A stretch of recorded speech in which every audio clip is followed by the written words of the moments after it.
The travel Karen who got grounded. My name is Alex, and if there's one thing I love, it's traveling. Planes, trains, buses, it doesn't matter. I've always found the journey itself to be part of the adventure. Sure, there are delays, cranky passengers, and the occasional crying baby, but most of the time, I don't mind. That all changed the day I met Karen. It was supposed to be a simple flight, nothing fancy, just a domestic trip to visit my sister. The airport was buzzing, but manageable. I'd checked in early, grabbed a coffee, and was feeling good about the day. That's when I first heard her voice. Loud, sharp, piercing. I don't care what the ticket says. I'm not sitting in the middle seat. Do you know who I am? Heads turned. At the gate counter, a woman with bleached hair, oversized sunglasses, and a designer tracksuit was berating the airline staff. Yes, it was Karen. Karen was the kind of traveler who makes everyone else dread flying. She had overstuffed bags bulging at the seams, insisted on cutting to the front of the boarding line, and argued with anyone who questioned her. I deserve priority boarding, she announced loudly. I have medical needs.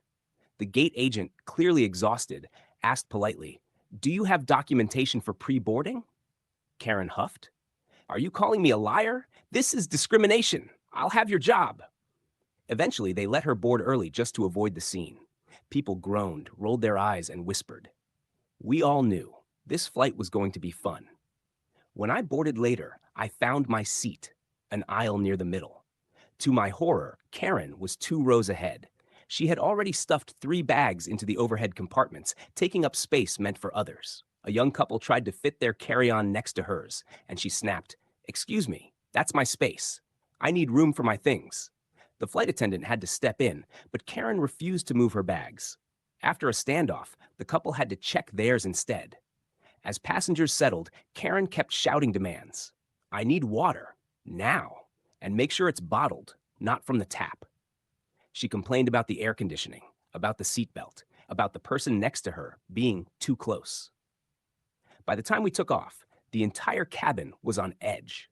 Things went from bad to worse an hour into the flight. The attendants began serving drinks and snacks. Karen insisted on free champagne because she claimed she was supposed to be upgraded. When told that wasn't possible, she raised her voice. "This is unacceptable. I fly all the time, and I always get upgrades. Do you know how much I paid for this ticket?" People around her groaned. The flight attendant kept calm, offering her soda instead. Karen refused. Then came the kicker. She took off her shoes, propped her feet on the seat in front of her, and started blasting videos on her phone, without headphones. The man in front turned and asked politely, "Could you use headphones, please?" Karen sneered. "Mind your business. I have a right to enjoy myself." By now I was fuming. Everyone was.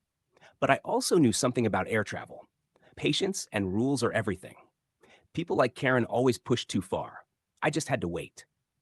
It happened when turbulence hit. The captain turned on the seatbelt sign, and the flight attendants reminded everyone to stay seated. Most people complied, but not Karen. She unbuckled, stood up, and marched down the aisle to the restroom. "Ma'am, please return to your seat," an attendant said firmly. Karen waved her off. "I need the bathroom. This is a human rights issue." The turbulence worsened. The plane jolted. Karen nearly fell into another passenger's lap. People gasped, and a child started crying. Still, she refused to sit. When she finally staggered back to her row, she started arguing again with the person next to her, claiming he was taking up her space and demanding to be moved to first class. That was the breaking point. The lead flight attendant called the captain. Over the intercom, the captain's voice came. "Ladies and gentlemen, we've had reports of disruptive behavior. Let me remind you, interfering with crew instructions is a federal offense. Non-compliance will not be tolerated." The cabin went silent. Everyone knew who it was about. Karen scoffed loudly. They wouldn't dare. But the attendants had already flagged her. They took notes, documented her refusal to follow safety instructions, and quietly informed her, "Ma'am, authorities will be meeting you at the gate." The color drained from her face. "What? No, I was just asking for decent service." But it was too late.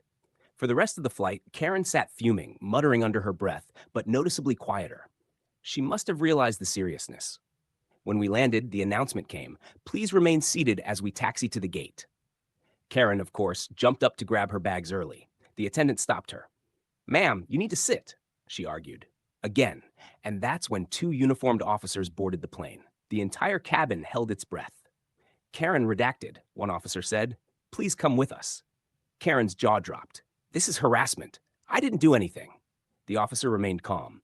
You interfered with crew safety instructions. That's a federal matter. Please step off the plane. As they escorted her down the aisle, bags in tow, passengers couldn't help themselves. A slow clap started. Then cheers. Karen shrieked, You'll regret this. I'll sue all of you. But nobody cared. Later, while waiting at baggage claim, I overheard the flight attendants talking. Karen had been cited for disorderly conduct and interfering with crew instructions. She was likely facing fines, possibly even a temporary no-fly list. I couldn't stop smiling.